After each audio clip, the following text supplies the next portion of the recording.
Vale, vale. Está bueno, está bueno.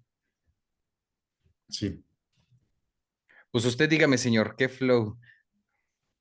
gracias. Oye, Luis, pues bueno, mira, te platico a grosso modo, fíjate que eh, a raíz de la violencia que se ha sufrido durante 16 años en México, 15 años por ahí, y a raíz de la pandemia se han medido muchos indicadores sociales que han determinado o definido un deterioro generalizado de la condición emocional de la gente.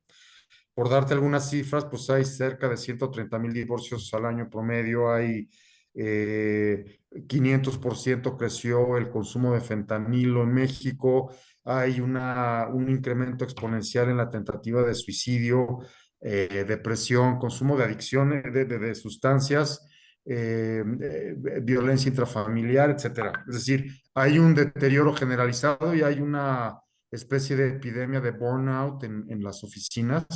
Y esto desde la Agenda ONU nos llevó a analizar alternativas de cómo poder contribuir nosotros desde la Agenda ONU a tratar de revertir este deterioro emocional, porque hay, como yo he dicho en otros espacios, pues un oleaje emocional producto de toda esta descomposición que nos está midiendo. Y yo te agradezco mucho este espacio porque pues te siguen cientos de miles de personas y la intención aquí es pues primero, alertar sobre la circunstancia que difícilmente nos damos cuenta porque estamos todos en la olla del día a día, ¿no? La olla a presión en el día a día.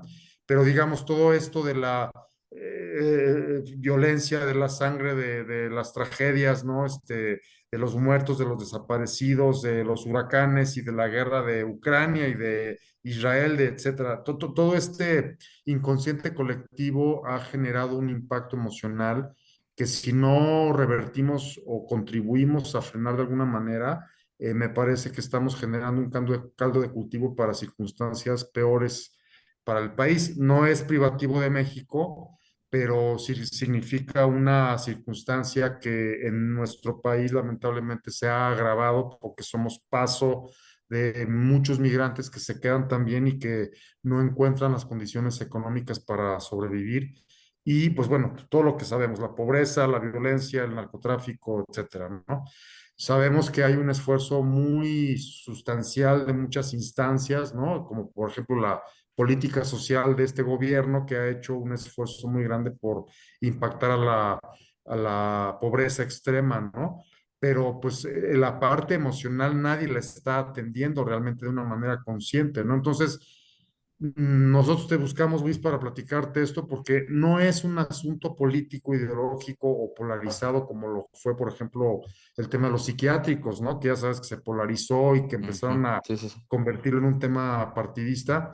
Esto va más allá y consiste en poder alertar a la gente sobre la importancia de introspectar, de fomentar su solitud, de enfrentar sus duelos, de saber que existen alternativas y generar atención. Te daría otro dato grave. De los niños y jóvenes con depresión, se calcula que solo el 3% está diagnosticado. Es decir, un 97% de niños y jóvenes con un problema de deterioro emocional no recibe atención. Se calcula cerca del 79% de los mexicanos que sufriremos en algún momento algún problema mental o emocional, no recibiremos atención médica oportuna. Hay un altísimo porcentaje de trabajadores millennial, cerca del 50 y tantos por ciento, 56% según las encuestas, que tiene una gravísima preocupación entre sus prioridades de enfermarse de problemas emocionales y ha crecido exponencialmente también la demanda de consultas telefónicas psicológicas, ¿sabes? Por este tema de que la gente está en una circunstancia, pues, de deterioro emocional. Por eso es que nosotros desde esta instancia de líderes con causa que se llama visionarios.com, lo que decidimos fue promover esta iniciativa de ley para revertir el deterioro emocional de los mexicanos y es lo que te quisiera yo platicar, ¿no? Ok, ok. Vale, vale. Ahora, yo desde este punto de vista, ¿cómo sé que tengo, vaya, un padecimiento como tal? Porque vivimos en una ciudad de las más complicadas del mundo. Entonces, creo que hasta es natural, ¿no? Que tengamos un cierto estrés, una cierta depresión. ¿Cómo saber al final del día que no estamos fuera del estándar, ¿no? De lo que debiera. Mira, lo que dicen las estadísticas a nivel mundial, te digo, es que en el mundo post-COVID, toda la humanidad, por lo que vivimos, todo el mundo nos deterioramos al estar 24/7 enfrentando nuestros fantasmas y nuestros demonios. Aquí el problema es que nos hemos habituado a ese malestar. Entonces, aquí la respuesta sería que si tú tienes síntomas de que algo no está del todo bien, acudas a expertos. Hay gravísimas evidencias, Luis, de que la gente mayoritariamente ubica al psicólogo o al psiquiatra como sinónimo de locura y da vergüenza acudir a esas instancias. Y eso es lo grave, lo delicado, que la gente piensa que no es, mayoritariamente piensan que no es una solución, les da vergüenza, no le ven sentido, etcétera. Entonces aquí un poco ese es el llamado de alerta, ¿no? Decir, oye, si tú tienes problemas de sueño, de ansiedad, de consumo de sustancias, si sientes una tristeza crónica, un cansancio crónico que pues lamentablemente es muy habitual en cualquier ciudad grande, como dices, pero aquí lo importante es no acostumbrarnos Claro. a ese malestar, ¿no? ¿Y qué buscan Las nuevas generaciones tienen más conciencia de esto, digamos, los Centennial y la generación Z, los chavos tienen ya un chip más grande en donde ya tienen mayor conciencia de su tiempo libre, ¿no? Del ejercicio, de no dañar el medio ambiente, etcétera. Pero los más grandes, lamentablemente, por cuestión cultural, no tenemos este hábito de recurrir a especialistas emocionales, ¿no? hay más depresión entonces vaya, en público mayor que en jóvenes? Sí, y fíjate que además, sí, y lo peor es que en las familias más pobres, según las estadísticas, creció la depresión, creció 38% versus 9% en los hogares más de mayor poder adquisitivo. Es decir, hay una evidencia estadística de que la pobreza es un factor clave en la depresión. Y teniendo nosotros un país tan desigual, y a pesar de las políticas sociales que existen y que han ayudado mucho a revertir o frenar esta circunstancia, pues podemos tener claro que mientras no salga la gente de la pobreza, su exposición a la depresión es peor, pues 4 o 5 veces mayor que la gente que sí tiene poder adquisitivo, ¿no? Claro. Ok, ok. Y con esta ley, ¿qué se busca?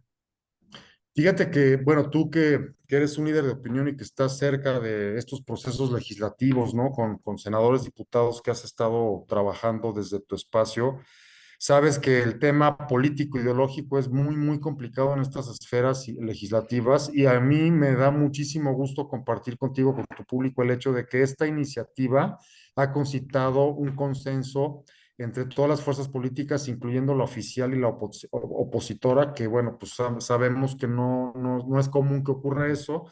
¿Y por qué ocurre este consenso? Porque la iniciativa pretende algo muy kosher, no, no le pega a ningún grupo de interés, no pega intereses, no genera polémicas ideológicas, al contrario, pretende aportar una solución y es muy sencillo. Muchos de tu público sabrá que la norma 35 se creó para que los empresarios, las empresas, atiendan los problemas, los factores psicosociales de riesgo para los trabajadores. Es Ok, una norma que pretende que las empresas detecten los problemas de bullying, de acoso, etcétera, ¿no? Pero esta norma no tiene un temario, ¿sabes, Luis? No existe en la ley un temario específico. Entonces, muchas empresas con darle macramé o aeróbics a los empleados, ya con eso cree que cumple y con mandar un correo a la Secretaría del Trabajo ya dio por cumplida la norma. Entonces, lo que estamos proponiendo es que haya un temario específico que para que la gente no ande inventando el hilo negro, el agua tibia con sus empleados.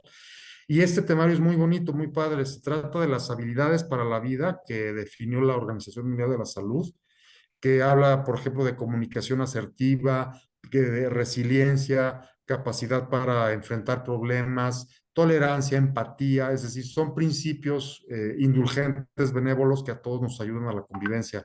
Por ok. otro lado están está la cultura de paz que promueve la Organización de las Naciones Unidas y que abona en el mismo sentido, ¿no? Es decir, el entendimiento cívico entre los individuos para que no se generen conflictos o guerras.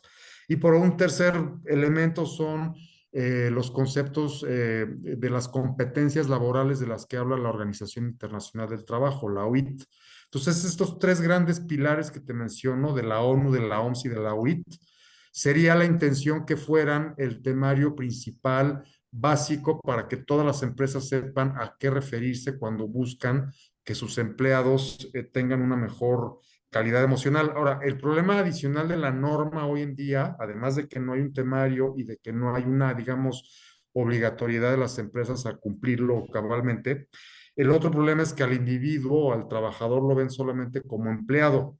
Entonces las empresas solamente se enfocan, digo, habrá quienes lo hagan cabalmente, pero muchas empresas no saben qué hacer y entonces no enfocan al empleado de manera holística, como individuo, como padre, como hijo, como vecino, como ciudadano, ¿no? Mm. Como joven o como mujer, etcétera. Entonces, lo que pretendemos con esta iniciativa es que estos temarios ayuden a las empresas sí a impactar en el beneficio emocional de sus empleados, pero no solo como trabajadores, sino de manera holística. Ok, Y algo paradójico de todo esto, Luis, es que las estadísticas hablan de que los empleados felices son más productivos, ¿no? Y esa es una gran paradoja de los empresarios que piensan muchos de ellos que la norma solamente les genera burocracia, cuando lo que hay que hacerles ver es que mientras más satisfecho esté el trabajador, más productivo puede ser, ¿no? ok, ok. Vaya, está muy padre la propuesta como tal. ¿Y qué falta justo para que pues se implemente? Ya tuvimos un foro en el Senado el 30 de octubre, tuvimos un foro, fueron muchos empresarios y yo en mis redes sociales, soy Raúl RR, estoy justamente compartiendo mucho de lo que se platicó en este foro. En los próximos días, en el transcurso de noviembre, la intención es que se presente un punto de acuerdo en el Senado, en el Pleno, para justamente invitar a que la norma, que es una facultad del Ejecutivo, cuente con un temario específico como este que te comparto. Y el 30 de noviembre viene otro foro con la Cámara de Diputados, con la Comisión de Grupos Vulnerables de la Cámara de Diputados, que preside la diputada Gabriela Sodi, en donde también pretendemos llevar a muchos especialistas de universidades, el del gremio, de consultores empresariales, de la academia médica, para que especialistas en tanatología, psiquiatras, psicólogos, terapeutas, para que entre todos arrojen luz en este foro para que la autoridad, tanto legislativa como el ejecutivo, pueda tener elementos mayores para esta definición de una norma que, como te decía, de un temario que como te decía, no genera polémica porque finalmente abona a una solución que ayuda a todos, no implica ni reformas a la ley del trabajo, ni influye en el tema de la ley educativa, ni cosas de este tipo que están de alguna manera relacionadas con el tema, sino que simplemente se trata de que una norma que es facultad del Ejecutivo cuente con un temario. Ok, ok, ok.